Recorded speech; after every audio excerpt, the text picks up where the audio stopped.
Assalamualaikum warahmatullahi wabarakatuh.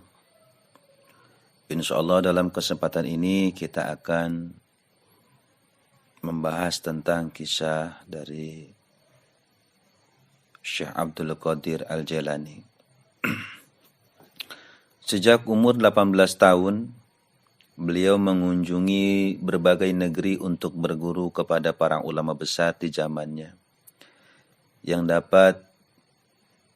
mendapat dukungan dan dorongan yang kuat dari ibundanya.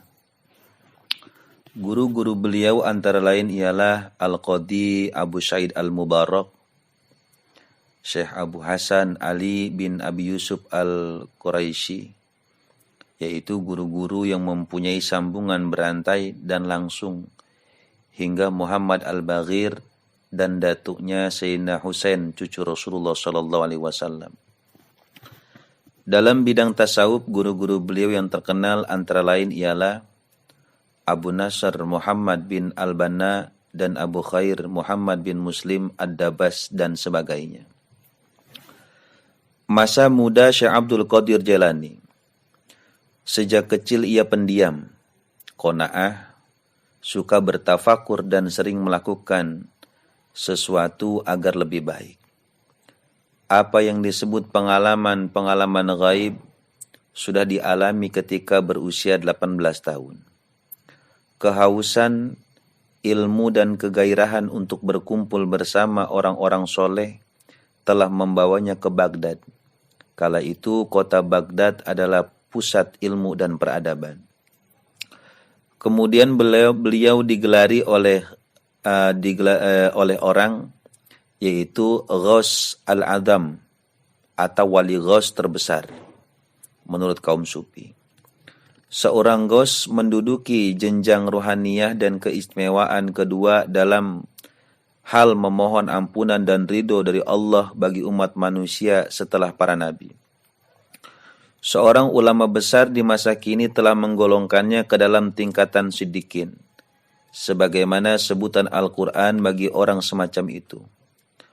Ulama ini menyimpulkan pandangannya pada peristiwa yang terjadi pada perjalanan pertama Syekh Abdul Qadir Jailani ke Baghdad. Menurut riwayat, bahwa menjelang keberangkatannya ke Baghdad, ibunya yang sudah menjanda membekalinya dengan uang emas sebanyak 80 keping. Sungguh ini bukan jumlah yang sedikit. Uang tersebut dijahitkan pada bagian dalam mantelnya, percis di bawah ketiaknya. Uang ini adalah warisan dari almarhum ayahandanya, yang dimaksudkan sebagai persiapan menghadapi masa-masa sulit. Ketika hendak berangkat, sang ibu berpesan, "Anakku, dalam segala hal, dalam keadaan apapun janganlah kau berdusta atau berbohong." Sang anak berjanji akan mematuhi dan mencamkan pesan sang ibu. Kemudian berangkatlah Abdul Qadir. Begitu kereta yang ditumpanginya sampai di Hamadan, rombongan tersebut dihadang sekawan perampok. Ketika menjarahi para rombongan dalam kereta, para perampok itu sama sekali tidak memperhatikan Abdul Qadir kecil, karena anak ini tampak begitu sederhana dan miskin. Salah seorang perampok tiba-tiba usil menanyainya, "Apakah kau mempunyai uang?" Ingat janji kepada ibunya, si kecil Abdul Qadir segera menjawab, "Ya, aku punya uang 80 keping emas yang dijahitkan di dalam baju oleh ibuku." Tentu saja perampok itu tercengang. Ia segera memanggil kawannya yang lain. Kawannya itu juga bertanya kepada Abdul Qadir dan dijawab dengan jawaban yang serupa. Mereka heran ada manusia sejujur ini. Lalu mereka membawa Abdul Qadir kepada pucuk pemimpin rampok.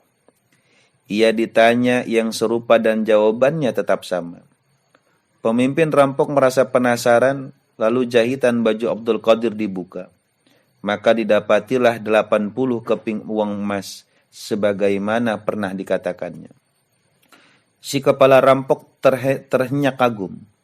"Anak muda, mengapa kau sejujur ini? Bukankah kejujuranmu bakal membawamu sial?" "Tidak," jawab Abdul Qadir. ibuku telah berpesan bahwa kepergianku adalah dalam rangka menimba ilmu agama. Jika aku berbohong, maka kepergianku ini bakal tidak bermakna lagi. Karena itu, aku harus tetap jujur. Mendengar jawaban ini, menangislah si kepala rampok.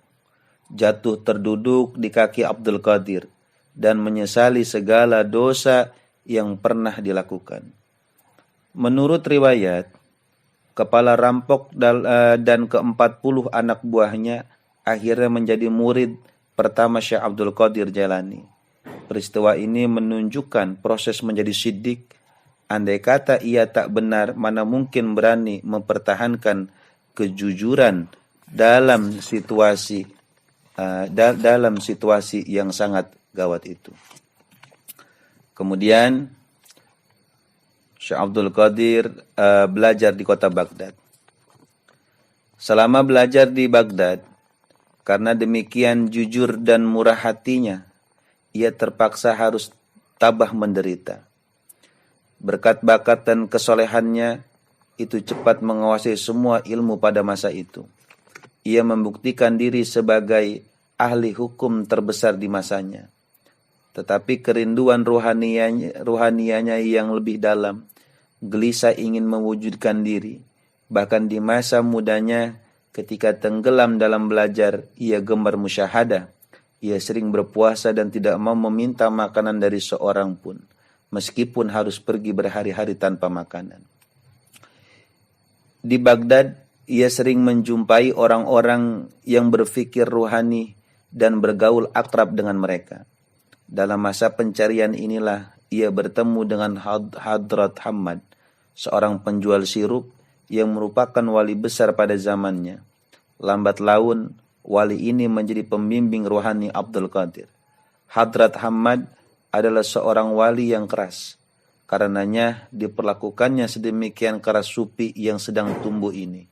Namun, Abdul Qadir menerima ajaran disiplin diri yang keras ini sebagai koreksi bagi kecacatan rohanianya. Nah, dalam kehidupan sehari-harinya, sebagaimana telah disebutkan di muka, sang wali ini bertabligh 3 kali seminggu. Di samping berdakwah setiap hari, pada pagi hari dan malam hari ia mengajar tentang tafsir Quran, usul fikih, dan mata pelajaran yang lain yang berkaitan. Sesudah sholat zuhur ia memberikan fatwa atas masalah-masalah hukum yang diajukan kepadanya dari segenap penjuru dunia. Sore hari sebelum sholat maghrib, ia membagi-bagikan roti kepada fakir miskin.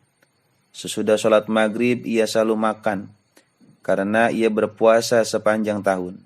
Sebelum berbuka ia menyilakan orang-orang yang butuh makanan di antara tetangga-tetangganya untuk makan malam bersamanya.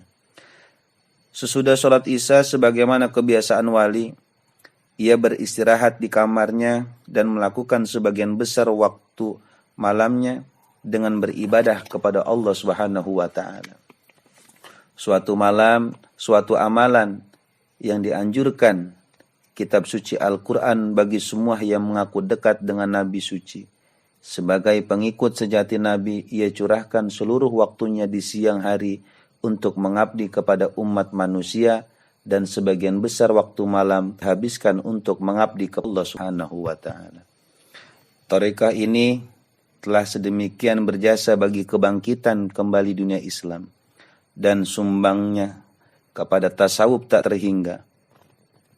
3 di antara catatan nasihat pengajarannya mencapai reputasi dunia.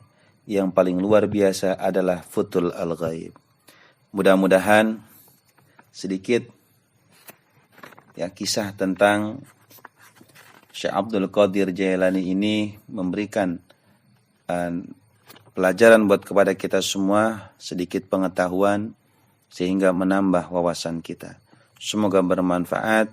Assalamualaikum warahmatullahi wabarakatuh.